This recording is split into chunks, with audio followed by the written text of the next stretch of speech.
So this is when I actually do it. Like when it comes to like my corporate career, friendships, all that stuff, confidence is through the roof, no concerns. But when it comes to dating, relationships, things like that, on a scale of 1 to 100, I'd say 90% of it is actually more of just my gut instincts and I just know that something doesn't feel right.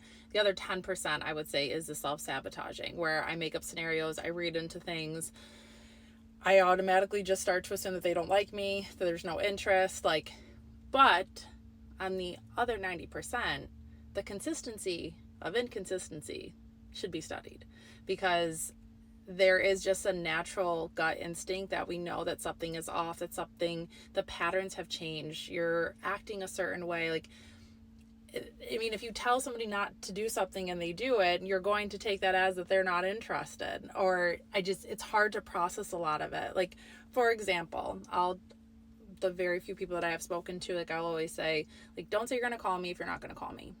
You just don't need to say anything at all. If I tell you, like, oh, this is something like, oh, we should do that together, or you should be my plus one to this, and it's like not for a while away, and like we're just getting to know each other, like, don't say shit you don't mean. That's like my biggest thing. Really, you can just shut the fuck up. That's just where I stand on a lot of that stuff. We don't need the false narrative. We don't need things being made up.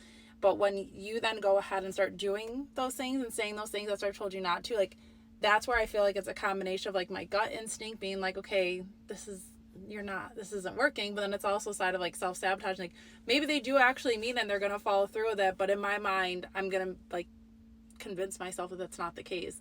And yeah, I am that person. I have scrolled all the way back to that first text message just to see where I went wrong or where I missed something. But it is something that I recognize. Like, I mean, my friends call me out on it all the time and they hold me accountable. But then when I do explain my side of things, for the most part, they do understand where I'm coming from, but there's always going to be a couple things where they're like, you can fix that. So hopefully that answers it, but we're working on it.